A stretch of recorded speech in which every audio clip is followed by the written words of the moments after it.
is that one part is not there. So that is actually, in my opinion, an important part of the whole discussion. So anyways, the ones who are admitted, 24%, 24.2% vaccinated, unvaccinated 66.4, unknown 9.4. Here is the visual representation. So green is vaccinated, 24%, or 25%, right? So 24.2%. Red is unvaccinated, and unknown is 9.4. Once again, you have to still keep the whole thing in mind. Number of cases are more that would include vaccinated and unvaccinated. Number of people coming to hospital are less compared to previous variants. That includes vaccinated and unvaccinated. Then whoever are in the hospital, there is a bigger chunk that is sent back. That includes vaccinated and unvaccinated. Then those who are admitted in the hospital, they are vaccinated and unvaccinated, and from there who become severe and so on. So you see that there is a structure that it's not, generally the virus and that society's response has become much more milder and controlled. So an analysis would be this way, to kind of make it a little bit whole numbers so we can see it. If there were 200 patients admitted in a hospital,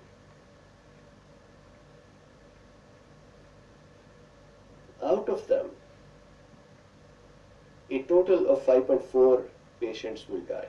That is 2.7% death rate. Out of these 5.4,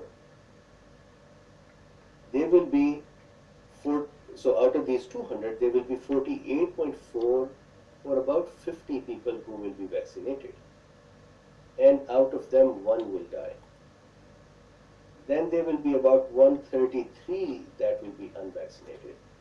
And out of them, 3.6 will die.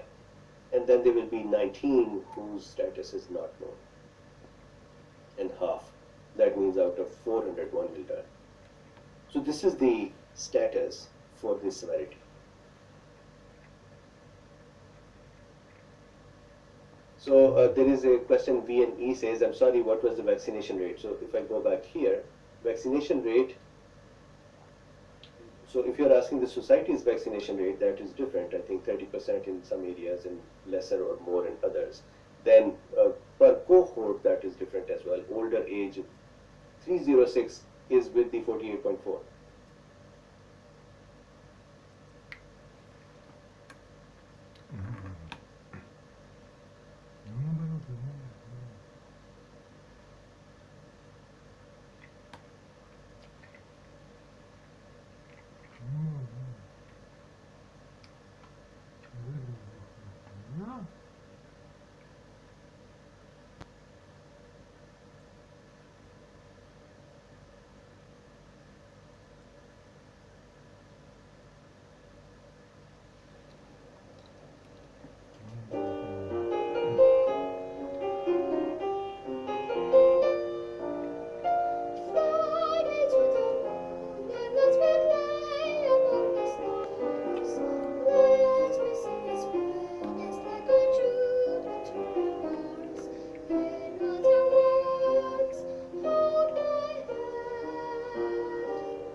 Ваш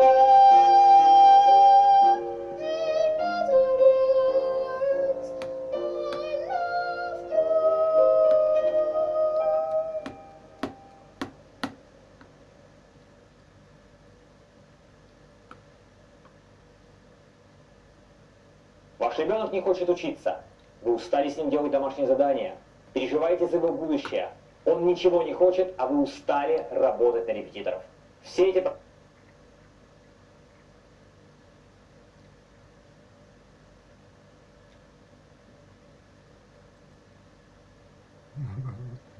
Warm welcome to today's talk, and as you can see, it's pretty dark outside. It's rained here for days. Autumn is well and true.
Булки нет, остынет суп. 15 минут, и самокат уже тут. Now never, time to leave my perfect world be better. Lock me in that choke and hold the river. Will you lead me to my freedom? The only reason I'm here is to find my place.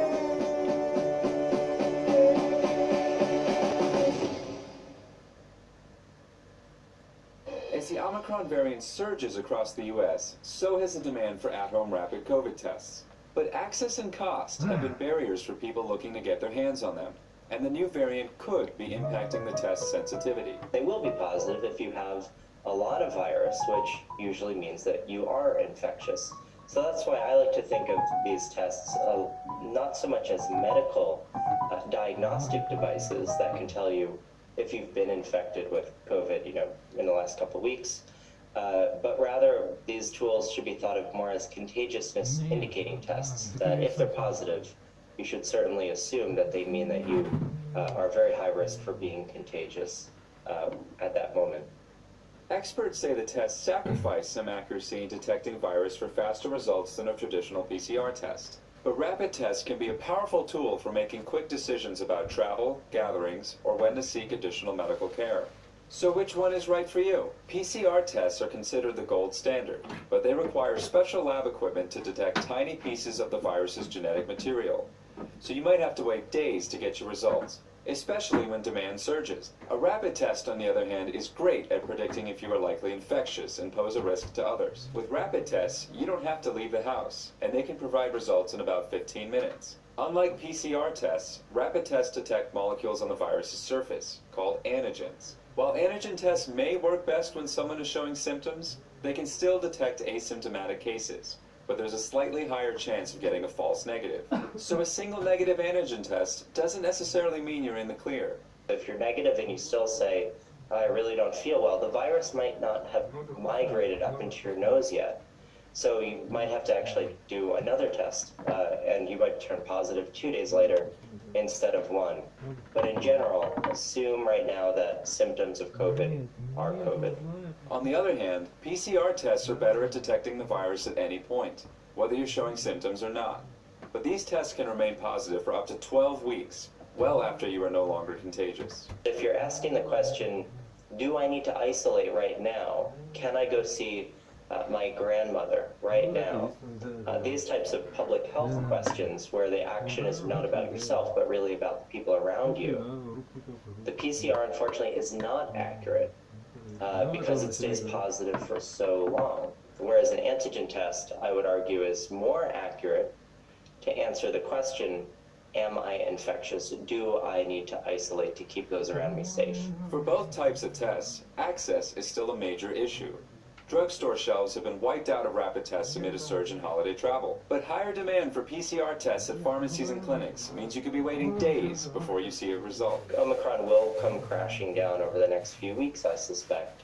And so hopefully by the time we hit the next wave, whatever that might look like, we will have access to these tests. The FDA announced this week that it's monitoring how well antigen tests work on the Omicron variant. But early data has found a possible decrease in sensitivity. Still, the findings are fairly new, and the FDA says it will continue to evaluate antigen test performance. For now, it's still a good idea to take a rapid test if you're worried you're sick, if you can get your hands on one.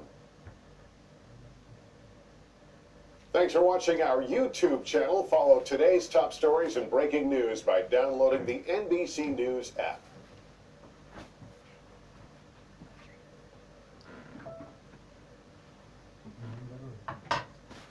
Надо аккуратно.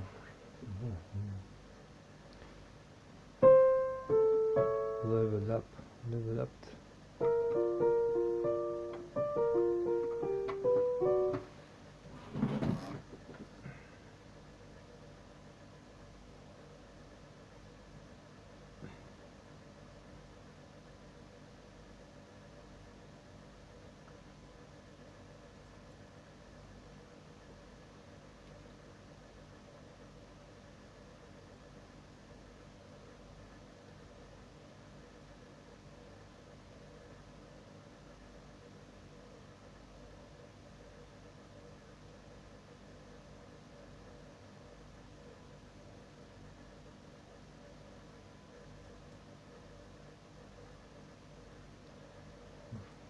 Разнообразие требует.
шестерочка.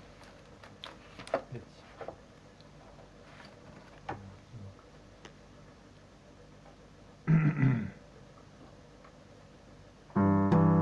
Нет, он белый.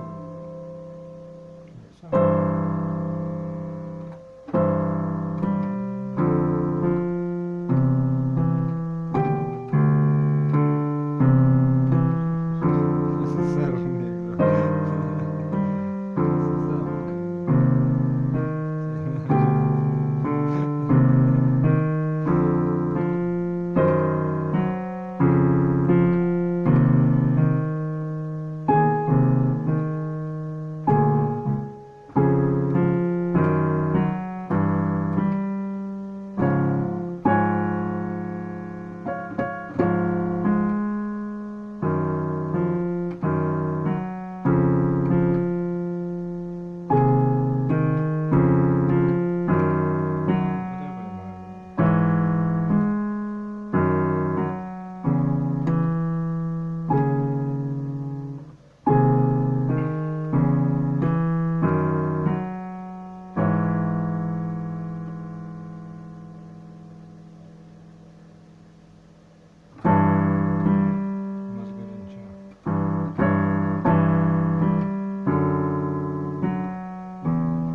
Один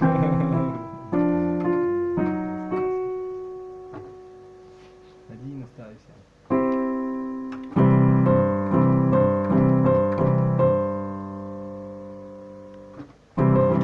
Римулянда.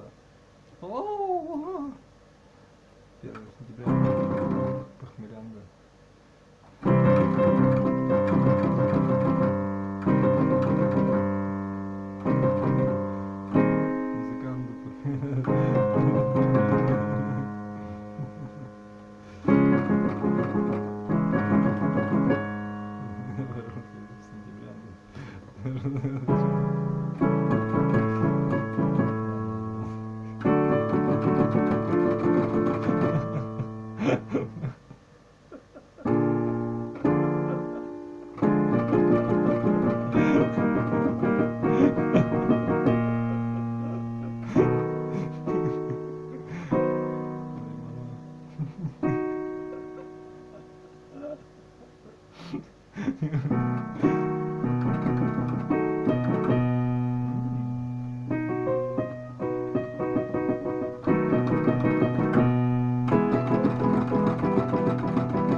смотрю всего лишь.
Терки, да.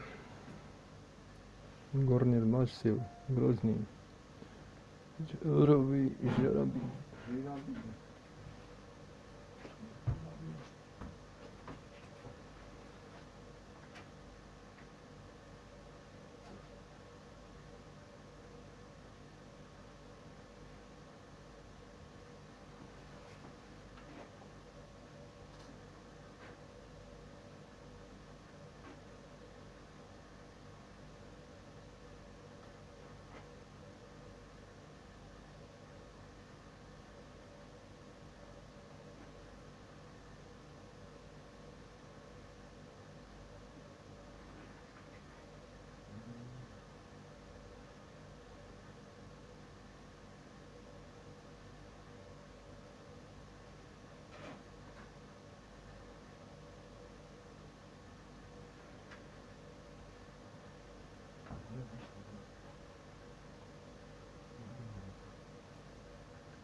Бегать начал руками.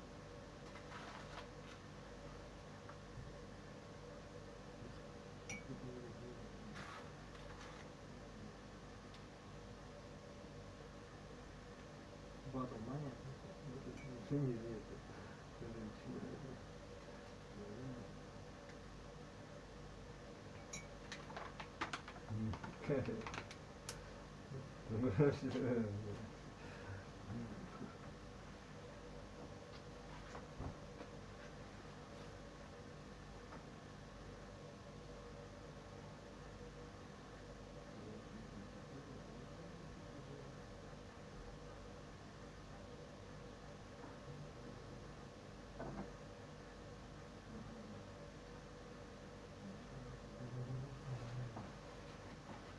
Плохо потом от себя стало.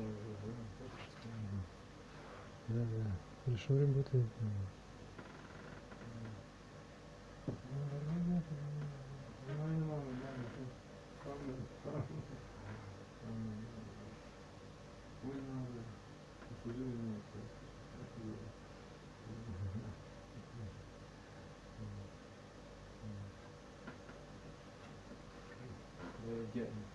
Идеально.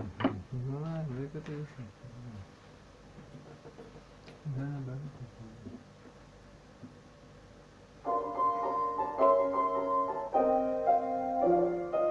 Думаешь, ты сыграешь вот так вот?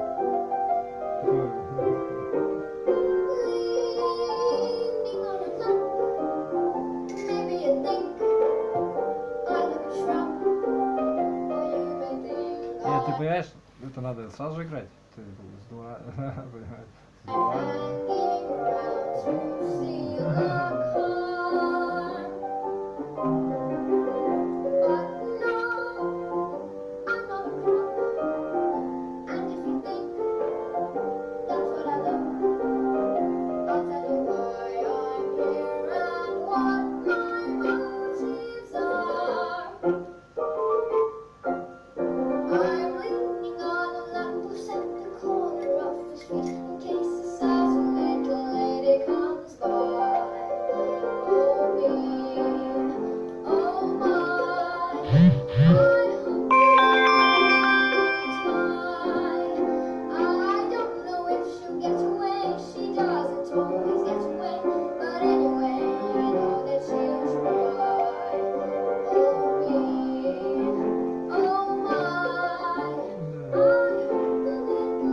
Wait for, but this one I break any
Какой самый вредный совет можно дать при болях в голове и повышенном давлении? Лечь в кровать и отдохнуть. Друзья, хватит отдыхать в вопросах здоровья. Организм не терпит откладывания важных вопросов. Никак. Welcome back. It's still Wednesday, the 17th of November. A little more detail on this paper we've been looking at here, that's showing that higher levels of vitamin D in the blood could be protective against severe illness and death. And some pretty convincing data, really. Now, before we get down to this, one of the headlines on the last video was that these paper authors are saying that we need higher levels of vitamin D when we don't get the sunshine, 4,000 to 10,000 international units of vitamin D per day, extra if you live in the north of England like me and you're not getting any sun, and that should be taken with 200 micrograms of vitamin K2 is what these authors are suggesting. Now, I've just been reading some of your comments on the first part of the video, and a lot of people are saying, well, there's no money in vitamin D, it's generic, you can make it really cheaply, it's not a problem, you can't really sell it and make a lot of money on it, therefore pharmaceutical companies probably wouldn't be too interested in running expensive trials on it, which is probably true. But others have said we do need an interventional trial, and we do, and really the question has to be asked is, why have we not had a large-scale interventional trial on something which is potentially so efficacious and so cheap? Both quite interesting questions, to be quite honest. So this is the paper, we're going to carry on looking at it now. And some pretty interesting things about general health here as well as specifically COVID. Now, they point out deficiency of vitamin D limits the performance of systems in the body, resulting in increased spread of the diseases of civilization. Now, these are diseases like obesity, high blood pressure, diabetes, and again, these do seem to be more common in areas where there's low vitamin D. Certainly, vitamin D deficiency can lead to high blood pressure, and we know that that is a significant COVID risk, for example. So a lot of diseases of civilization, cancer of the colon, ischemic heart disease, a lot of these do seem to be related to low levels of vitamin D, and also reduced protection against infection, and to heart is where there's low vitamin D. Certainly vitamin D deficiency, high blood pressure, diabetes, and again, these do seem to be more common in areas where there's low vitamin D. Certainly vitamin D deficiency can lead to high blood pressure, and we know that that is a significant COVID risk, for example. So a lot of diseases of civilization, cancer of the colon, ischemic heart disease, a lot of these civilization, cancer of the colon, ischemic heart disease, a lot of these do seem to be related to low levels of vitamin D, and also reduced protection against infection, and this paper saying reduced effectiveness of the vaccine. Now, I've been asked this an awful lot. We know that low levels of vitamin D mean that the immune system doesn't work as well. Does that mean the vaccine doesn't work as well? And this is saying, yes, that if people do have low levels of vitamin D and they're vaccinated, then the vaccine probably won't work as well. They won't generate such a good immune response. So another reason to have good levels of vitamin D. Now, COVID fatality rates correlate with the elderly who might live in a facility where they don't get out very much. The elderly do tend to stay at home a lot. They don't get the sunlight, therefore they are lower in vitamin D. And we know from large-scale epidemiological studies that older people are lower in vitamin D, as are people with dark-coloured skins. Because the darker the colour of the skin, the more slowly you will make vitamin D. And we know that people with darker coloured skins living in a particular latitude in North America or north of England or wherever it is, darker coloured skins people do have lower levels of vitamin D. Comorbidities, well, COVID fatalities correlate with comorbidities, but there again, as we've just noticed, a lot of comorbidities correlate with low levels of vitamin D. So what is the absolute prime cause then? Of course, vitamin D levels go way down in winter, when we don't make the sun doesn't make the vitamin D in the skin, and when do we get more colds and influenza and COVID outbreaks? It's in winter time, of course. So blood levels of 20 nanograms a mil. That's 50 nanomoles a litre. That 20 nanograms a mil is exactly the same as 50 nanomoles a litre. Sufficient to stop osteomalacia. Now, osteomalacia is the softening of bones. Now, what used to happen, particularly in children, was the bones were soft, and especially the weight-bearing bones, they would become bent, and they would get bent legs, bent long bones. Bow-legged, we used to call this. And that was caused by the lack of vitamin D, meaning that the softening of bones. Now, what used to happen, particularly in children, was the bones were soft, and especially the weight-bearing bones, they would become bent, and they would get bent legs, bent long bones. Bow-legged, we used to call this. And that was caused by the lack of vitamin D, meaning that the bones were the bones had osteomalacia. But you can prevent rickets with just a relatively low level. 20 nanograms per mil is enough to prevent rickets. But what we're saying here is that to prevent other things, you need much higher levels. So rickets is protected first before we're protected from other things. These authors are saying it's preferable to have 40 to 60 nanograms per mil. That's 100 to 150 nanomoles per litre. And they're also saying that to get those kind of levels, you need to be taking 6,000 to 10,000 units of vitamin D per day to get up to those kind of levels. Because we're not making it from the sunshine. We're not out in the sunshine all day.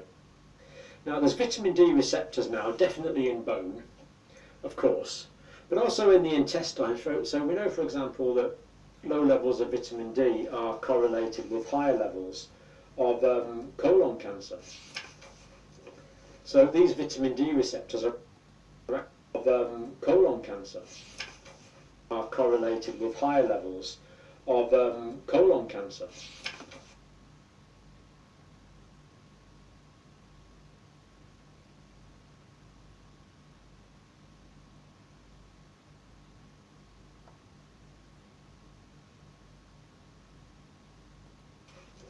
So these vitamin D receptors are actually all over the body. The activated form of vitamin D is a widespread hormone acting on many different parts of the body.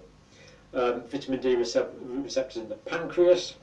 Again, low levels of vitamin D are associated with prostate cancer, and people that have had prostate cancer seem to do better if we bump up their levels of vitamin D. Such a simple intervention. Why isn't this being done? It's so simple to do. And immune system cells all seem to have vitamin D receptors, all of them. And vitamin D is also a powerful epigenetic regulator. Now, epigenetics is kind of complicated, but what epigenetics means is that we're born with a certain set of genes, but the way that we live, we can't change that set of genes that you're born with. That's determined at the moment that the sperm met the egg, when you're a zygote, at the point of conception. That can't be changed from that point on, but the genes which are switched on and off are influenced by the environment in the uterus and the environment after uterus, when you're born, in other words, and these are epigenetic factors. So epigenetics is the way genes are kind of turned on and off, and vitamin D is important to turn on good genes, is what this is saying. It's an important epigenetic regulator, influencing more than 2,500 genes. Now, this is incredible. Active in any one human being, you've probably got about 21,000 active genes. It was a very big surprise when we found out there were so few active genes. We had thought there was at least 100,000 active genes in people, but with the advent of the Human Genome Project, we now know it's only about 21,000 genes. So we see about 10% or more than 10% of genes require vitamin D for their normal activation, the hormonal form of vitamin D, which is derived from the vitamin D from the diet and from the sunlight. This is how important this is, because of course we are tropical creatures. We are evolved, designed for to live in the sunshine, and evidence of that coming up as well. Genetics, of course, it's mutations that cause cancer, so there's increased cancer risk. Diabetes mellitus, especially type 1, the autoimmune diabetes mellitus is associated with low levels of vitamin D, but probably diabetes 2 as well. Definitely acute respiratory tract infections are more common in low vitamin D, and viral lung infections that cause acute respiratory distress syndrome particularly. So way before COVID, it was known that people are more likely to develop acute respiratory distress syndrome, where the alveoli fill up with fluid, which is a big problem with COVID, of course. It was known that people are more likely to develop acute respiratory distress syndrome, where the alveoli fill up with fluid, which is a big problem with COVID, of course. It was known that people with high levels of vitamin D are protected against that, regardless of the viral cause of that illness. So this is not particularly new. Chronic inflammatory diseases like rheumatoid arthritis, low vitamin D is a problem. Autoimmune diseases like thyroid disease, diabetes mellitus, ulcerative colitis, Crohn's disease, all of these are more of a problem in low levels of vitamin D. And multiple sclerosis is a big one now. I mean, multiple sclerosis, we've always known that it's less common near the equator, or especially if people were brought up near the equator. Ulcerative colitis, Crohn's disease, all of these are more of a problem in low levels of vitamin D. And multiple sclerosis is a big one now. I mean, multiple sclerosis, we've always known that it's less common near the equator, or especially if people were brought up near the equator. Вот это еще.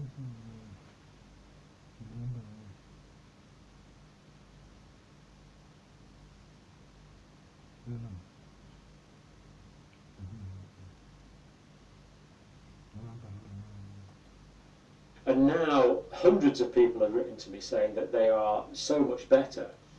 Their multiple sclerosis is so much better now they're taking comparatively high doses of vitamin D. So obviously it would have been better to take it from childhood and probably, hopefully, prevent the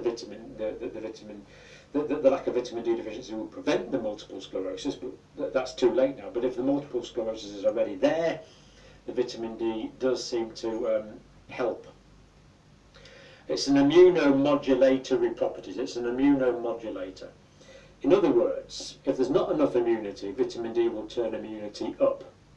If there's too much immunity causing inflammation, vitamin D will turn it down. It's like a kind of homeostasis. We don't want too much immunity causing inflammation. We don't want not enough, meaning we get rampant infections. And vitamin D just seems to modulate that. It almost brings about a homeostasis of the immune response, which of course is exactly what we want. And it regulates the innate and adaptive immune system. So innate immunity acting against a wide variety of organisms, adaptive immune system, the acquired immune system, which results in cellular and humoral immunity, as we looked at before. And particularly on that, it's now clear that there's vitamin D receptors in all of the immune cells, it would appear. Certainly we can say for sure there's vitamin D receptors in the monocytes, which migrate into the tissues and become the macrophages. Absolutely vital immune cell, the big eaters. And the macrophages also release a full range of cytokines that coordinate the immune response and the inflammatory response.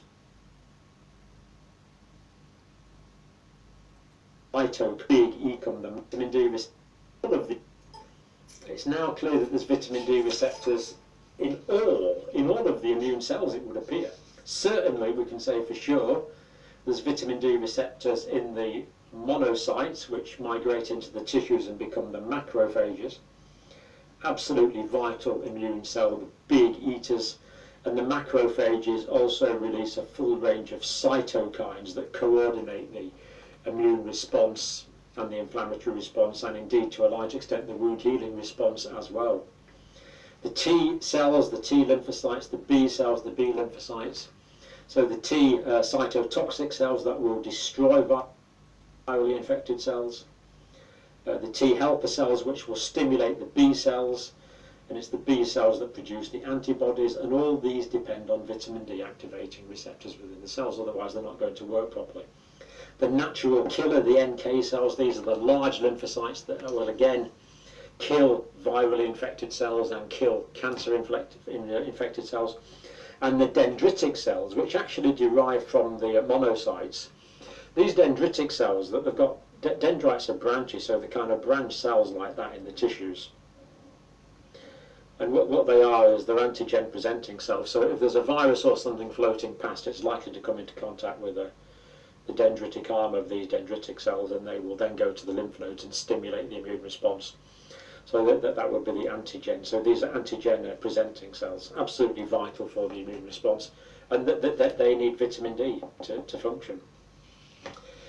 So moving on to supplements of vitamin D.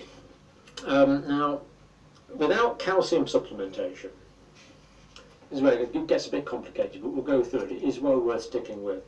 Without calcium supplementation, in other words, if you're not giving additional calcium, even high vitamin D3 supplement does not cause vascular calcification.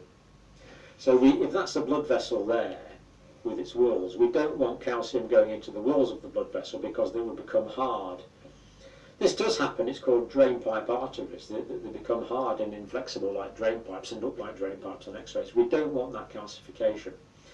But what this paper is saying is that if we don't give calcium supplements, even very high levels of vitamin D does not cause this.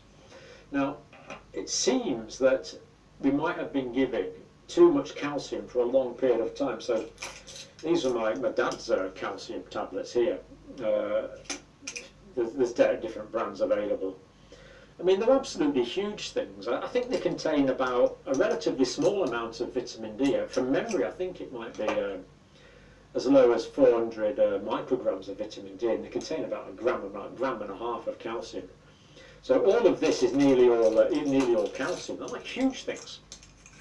I mean, look at that. I mean, you couldn't swallow that. You just have to suck them. That's why they're lemon flavoured. But I wouldn't eat this now. It does taste of lemon actually, but I wouldn't take it anyway because it's just I don't need the calcium.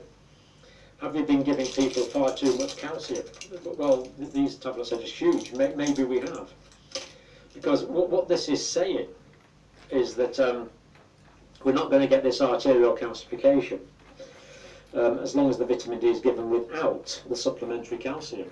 So it looks like we might have been giving too much calcium. Because the body is very calcium thrifty. If you've got calcium, it won't start passing it out in the urine. It's going to conserve calcium. If your calcium levels are at all low, it certainly can conserve calcium. Vitamin D3 supplementation in the range of 4,000 to 10,000 international units. Now that's the equivalent of 100 to 250 micrograms. I needed to generate this optimum level, which they're saying is 40 to 60 nanograms of vitamin D in the blood, which is 100 to 150 nanomoles per litre. So basically they're saying you need quite large amounts, between 4,000 and 10,000 international units per day to keep your blood levels up at this nice high level that's needed. Now, more than 20 nanograms per mil is enough to prevent rickets, but it seems that these and that's what the advice has been given on, enough to prevent rickets. But now we know that vitamin D is involved in so many other things. We can now say with some confidence on this paper that this higher range is necessary, and of course in winter we simply won't make it. And what this paper is saying is that these higher doses, the 4 to 10,000 units, remember we tapped into an email last year and Anthony Fauci said he was taking 6,000 units a day, and he's a relatively small guy, so you know, a bigger guy might need 10,000. That is quite conceivable. Pity it wasn't pushed out on the general population as much as we would have liked it to have been, but at least he was helping his own health by taking 6,000 units a day, which would be good.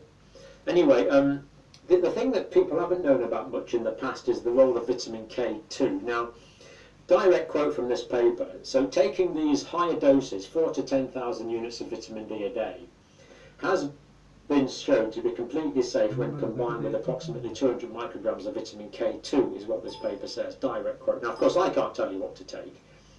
We're discussing this paper for academic reasons, but that's interesting. So myself, vitamin K2, of course, is fat soluble. So the fat soluble vitamins are ADEK, A, D, E, and K. Interesting. So we're discussing this paper for academic reasons, but that's interesting. So myself, vitamin K2, of course, is fat soluble. So the fat soluble vitamins are ADEK, A, D, E, and K. Now, I am not advertising any brands, but this is just a vitamin K2 I got. It's 600 microgram dose. vitamin K is available from many other manufacturers. I do not get any. I don't get any money from any pharmaceutical people for advertising their drugs. But that's 600 micrograms. So I'm taking one of those a week. I'm taking an extra 600 micrograms of K2 a week. And the idea with that is that the vitamin K2 will take the calcium, instead of it high calcium levels going into your blood, the high calcium levels will go into your bone. Or rather they won't go from your blood into your tissues, because it's okay sort of being in the blood, but you don't want it to go into the tissues. You don't want calcified blood vessels. But you do want calcified bones, of course, otherwise you're going to get soft bones and osteoporosis, which is lack of bone mass, which of course is a huge problem. So that's what these authors are saying. And it is worth taking time to read this paper, because it's absolutely excellent. It's quite readable. It's not a simple read, but it's not. The non-scientist can read this and understand it. It is a very comprehensible piece of work, and in my view a very thorough piece of work, which is of course why I brought it to you. So the authors of this paper are saying that 4 to 10,000 units of vitamin D a day in winter, that's 100 to 25 micrograms, 100 micrograms to 250 micrograms rather. So like these, again, I absolutely promise I'm not making any money advertising these. These are just some I've been using myself. These are 25 micrograms of vitamin D. 25 micrograms, and 25 micrograms is 1,000 international units. So this is saying take 4 to 10 of these a day. This would be saying, according to this. So that's actually quite a few tablets, isn't it? That's like a, it's kind of, what's that? 1, 2, 3, 4, 5, 6, 7. So it's easily saying you could take those 7 to give you 7,000 international units a day. As I say, I can't prescribe for you. I'm only telling you what this paper says for academic interest. So there you go, taking it with the vitamin K2. But you see, what's certainly true is if you've got high levels of vitamin D in the blood, that's going to increase the amount of calcium that's absorbed from the gastrointestinal tract. And if you're eating a bit of cheese and drinking some milk, then you're going to be getting quite a bit of calcium. You know, the idea that you need these huge extra ones may turn out to be not quite what was needed. New knowledge will probably demonstrate that in the future. And this paper does comment, again, direct quote. So this knowledge about the large doses of calcium, that you need the vitamin D and the vitamin K2 in preference, and you can take the large doses of vitamin D as long as you take a little bit of vitamin K2. It's saying this knowledge is still not widespread in the medical community, and obsolete warnings about the risk of vitamin D3 overdose, unfortunately, are still commonly circulating, even amongst doctors. Now, doctors these days are very guideline driven, and it can take government guidelines an awful long time to change. I remember we had this when the Helicobacter pylori eradication therapy first came out. It took doctors ages to start eradicating Helicobacter pylori. I was aware of it for about 1991, and it wasn't being commonly done really until the late 90s. Such a pity there's such a delay on these things. Now, acute respiratory distress syndrome and cytokine release syndrome, cytokine storm. So the cytokines are released. That causes this massive inflammatory reaction, and that causes the acute respiratory distress syndrome, and that's what kills people. So vitamin D is able to inhibit the underlying metabolic pathways which cause the cytokine storm. So again, lack of vitamin D could mean more cytokines released and more risk of cytokine storm.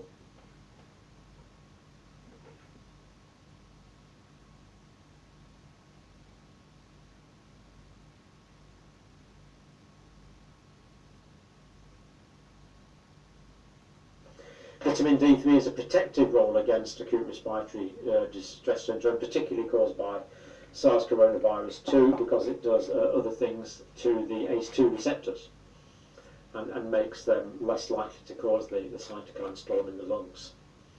A rapidly increasing number of publications are investigating the vitamin D3 status of SARS coronavirus 2 patients, so this is being looked at more as an observational study rather than an interventional study, unfortunately. But these studies have confirmed low vitamin D levels in cases of severe courses of infection. So there's no real doubt about this, that people that are low in vitamin D have more severe infections. I mean, there it is. That's the fact as stated by the paper. Low vitamin D levels in cases of severe courses of infection. Now, of course, on this channel we always give evidence, and I could give huge amounts of evidence for everything we've said so far, but of course that would make it remarkably boring for you. But let me just give you an example. So here's some of the here's some of the evidence for this statement here. Low vitamin D levels in cases of severe courses of COVID infection. So there is lower vitamin D levels in people that get more severe illness. Now here's the references that support that. And these are all hyperlinked. I can't put them all in the description because YouTube only allows you so many words. But these are all papers that show that. And if you go to the original paper, you can click on any of these links. We're dealing with massive amounts of evidence. Now, a lot of these are relatively low numbered papers with very relatively low numbers of patients in. And that's because a lot of these papers are carried out by the clinicians themselves, because drug companies, of course, have no interest in spending a lot of money on vitamin D research because they can't sell it and get a lot of money back. Why governments aren't researching this, of course, is a completely different question. Government should be researching this and publishing the data and advising the populations accordingly. That's a different question. Positive results from vitamin D treatment, earlier the better, of course, preferably before someone gets sick. And again, just some references there for that. These references are all supporting that contention. So I haven't put this all the way through because it would become a remarkably boring talk, but it is all there. You know, if you want to see it, click on the original link, and you can click on all these hyperlinks. And I haven't clicked on them all myself, but they are there. So conclusions. This is the paper authors, recommend raising serum blood levels above 50 nanograms per mil, that is 100 to 150 nanomoles per litre. So they want to raise it to at least 50 nanograms per mil. And the reason for that is to prevent or mitigate new outbreaks due to escape mutants or decreased antibody activity. Now,